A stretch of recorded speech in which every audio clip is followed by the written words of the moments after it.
ఏమిటి డాక్టర్ గారు పేషెంట్ లా కూర్చున్నారు?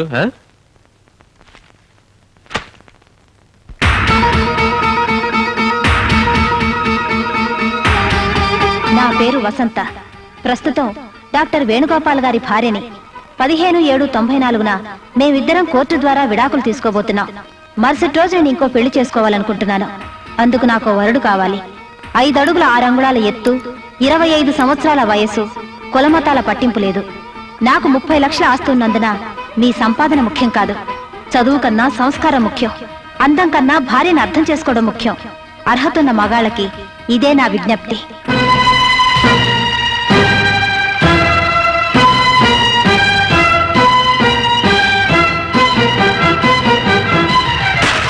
వసంత, వసంత, ఏమిటిదంతా? దాన్ని అడిగితే అదేం చెప్తుంది? నన్ను అడుగు, నేను చెప్తా. మా కోడలికి పెళ్లి చేయటానికి ఆ ప్రకటన మేమే ఇప్పించాం. నువ్వు ఇంకో అమ్మాయిని చూసుకోగలేంది తను మరో పెళ్లి చేసుకుంటే తప్ప? మగాడికొక రూలు, ఆడదానికి ఒక రూలా? చేసుకోమనమా, కానీ పెళ్లి కోసం ఇలా బజార్న పడాల్సిన అవసరం లేదు. కరెక్టరా? నువ్వంటే మగాడివి, బజార్ అంటే వెళ్తావు, 10 మంది ఆడపిల్లలను చూస్తావు, నీ ఇష్టం వచ్చిన అమ్మాయిని సెలెక్ట్ చేసుకుంటావు. సారీ, ఆల్రెడీ సెలెక్ట్ చేసేసుకున్నావు కదా. మరి వసంత్ అంటే ఇంట్లో ఉండే పిల్ల, ఎక్కడికైనా వెళ్తుంది, ఎవరిని చూస్తుంది. అందుకని ఈ విధంగా పేపర్ ప్రకటన ఇచ్చి ఆ వచ్చిన వాళ్లలో తనకు నచ్చిన వాడిని సెలెక్ట్ చేసుకునే కర్మ పట్టింది. దెబ్బతిన్న మనిషి కదా, జాగ్రత్త ఎక్కువ తీసుకుంటుంది.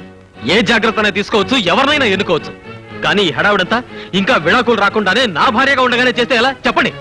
అదేమిట్రా, నువ్వింకా వసంత మొగుడుగా ఉండగానే విడాకులు రాకుండానే మరో అమ్మాయితో కాపరమే చేయగలింది. వసంత ఇంకో మొగుడు వెతుకోవటం తప్ప?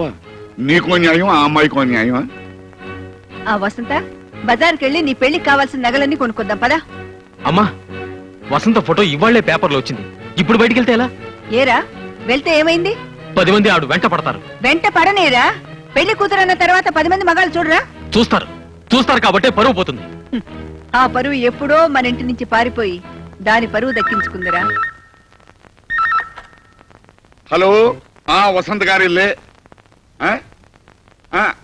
ఉండండి ఉండండి. ఎవరండి? ఎవరో పెళ్లి కొడుకు వసంత ఇంటర్వ్యూ కావాలట, ఎప్పుడు రమ్మంటారు అని అడుగుతున్నాడు. రేపు ఉదయం 8 గంటలకు రమ్మనండి. అలాగే, రేపు ఉదయం 8 గంటలకు రండి. అలాగే. ఒరే డాక్టర్, నువ్వు వచ్చిన వేళ విశేషం ఏంటో గాని నీ పెళ్ళానికి మంచి మంచి సంబంధాలు వస్తున్నాయిరా. ఇప్పుడు ఆ మాట్లాడింది నూజివీడి జమీందారు గారు బయట. రేపే నీ పెళ్ళానికి పెళ్లి చూపులు. డాడీ, అసలు ఈ పెళ్లి మీ చేత జరగడం ఏంటి? అలా అడిగావు, బాగుంది. ఎప్పుడైతే మాతో చెప్పకుండా నువ్వు అమ్మాయిని పెళ్లి చేసుకోవడానికి ఒప్పుకున్నావో అప్పుడే మీ అమ్మకు నీ మీద నమ్మకం పోయింది. రేపు ఆ అమ్మాయి వద్దంటే నువ్వు మాకు తలగొరువు పెడతానికి రావేమోనని మీ అమ్మ భయం. అందుచేత కోడలికి పెళ్లి చేస్తే ఆ వచ్చే కొడుకు వరుసవాడైనా తలగొరువు పెడతానికి వస్తాడేమోనని మీ అమ్మ ఆశరా. డాడీ, అవునరా, ఇంట్లో ఉన్న మాకు తెలియకుండా కోడలి చేత వేలు ముద్ర వేయించుకున్న తర్వాత ఇంకా నీ మీద నమ్మకం ఎలా ఉంచుకోమంటావు? అదే మీ నిర్ణయమా? అవును. వస్తా. నిజంగా వస్తుండు, నిన్నెవరు అడ్డు పెట్టారు?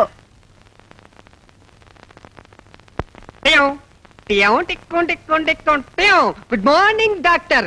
నాకు అన్ని టెస్టులు చేసి పెళ్లి చూపులకు పనికొస్తానని సర్టిఫికెట్ ఎవరు? పెళ్లి చూపులకు డాక్టర్ సర్టిఫికేట్ అంటే? మీ దగ్గర సర్టిఫికెట్ తీసుకున్న తర్వాతే మీ ఆవిడ దగ్గరికి వెళ్తే మంచిదని వచ్చాను సార్. మర్చిపోయారా? నువ్వు? నేనే మదన కామరాజుని. అప్పుడెప్పుడో వసంత గారి నియోజకవర్గంలో మీరే ఎమ్మెల్యే అని తెలియక కన్ను కొట్టి నామినేషన్ వేసా, డిపాజిట్ పోగొట్టుకున్నా. ఇప్పుడు ఆ నియోజకవర్గానికి ఎమ్మెల్యే కావాలని తనకు తానే పేపర్కి ఎక్కింది. శివాలయానికి వెళ్లే ముందు నందిని దర్శించుకుంటావు, మీ ఆవిడ దగ్గరికి వెళ్లే ముందు మిమ్మల్ని దర్శించుకుందామని వచ్చాను. ఏమంటావు సీనియర్? సీనియర్ అంటున్నాడేమిట్రా అనుకుంటున్నావా? మీ ఆవిడ మొగుళ్ళ లిస్ట్ లో నువ్వు సీనియర్, ఆ తర్వాతే ఈ జూనియర్. మీ అనుభవంలో కొన్ని చిట్టకాలు చెప్పండి, రెచ్చిపోతా. మంచి కోఆపరేషన్. ఇందులో డబుల్ మీనింగ్ ఏమి లేదు, సింగిల్ మీనింగే. ఈ ఇల్లాలి స్వయంవరంలో నేనే గెలవాలని ఆశీర్వదించండి. గెలిస్తే మీకు గుండు కొట్టిస్తానని నేను మొక్కుకున్నాను.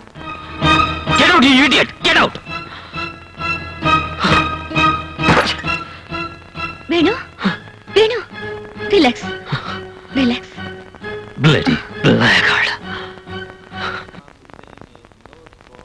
ఏంటి ఈ రోజు ఏదో మూడీగా ఉన్నావు? ఏం లేదు, ఐఎమ్ ఆల్ రైట్. మధ్యాహ్నం జరిగిన దాని గురించా?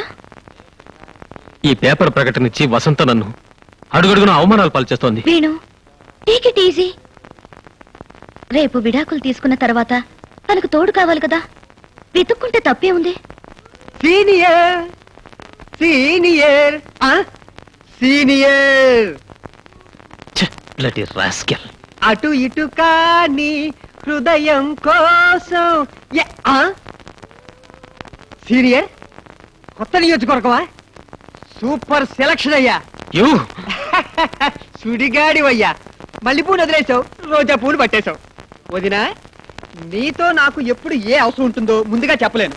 నా పేరు మదన కామరాజు ఫ్రమ్ శృంగారపు కోట. అంత శృంగారమే. నేను మీ కాబోయే శ్రీవారి శ్రీమతి పెళ్లి చూపులకి అప్లై చేశా. రమ్మంది, వచ్చేసా. అదిగో అక్కడుంది.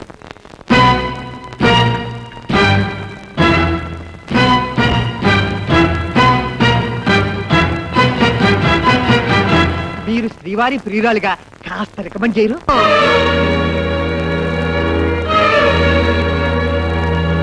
ఆహా, ట్రైబల్ పిల్ల అయితే మాత్రం ఎంత స్టైల్ గా ముస్తాబోయిందో చూడు మన పిల్లం. చుక్కబుక్క రైలే, అది రెండు దీన్ని స్టైలే. చక్కనైన చిక్కనైన అబ్బా అమ్మా. ప్రభా, నిద్ర రావట్లేదు కదా? లేదండి, కడుపు చించుకుంటే కాళ్ళ మీద పడుతుందని ప్రతి కన్న తల్లి తన బిడ్డ తప్పుల్ని కడుపులో పెట్టుకుని దాచుకుంటుంది. అలాంటిది లోకానికి విరుద్ధంగా నా బిడ్డ నేనే అల్లరి పెట్టుకుంటున్నాను. అదే బాధగా ఉందండి. శుద్ధి చేస్తేనే మురిగిపోయి బంగారం మిగిలేది. ఇక్కడ మన బంగారం అనే మమకారం పనికిరాదు.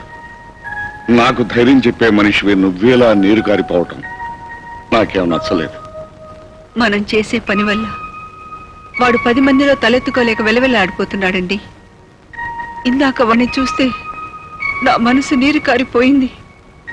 ఎప్పుడైతే వాడు విడాకులు అడిగాడో అప్పుడే వాడి వ్యవహారం బజార్న పడిపోయింది ప్రభ. ఇప్పుడు వాడి మీద మమకారంతో మనం ఆలోచించకూడదు. అన్నీ వదులుకుని మన ఇంటికి వచ్చిన ఆ పిల్లని గురించే మనం ఆలోచించాలి. తప్పదు.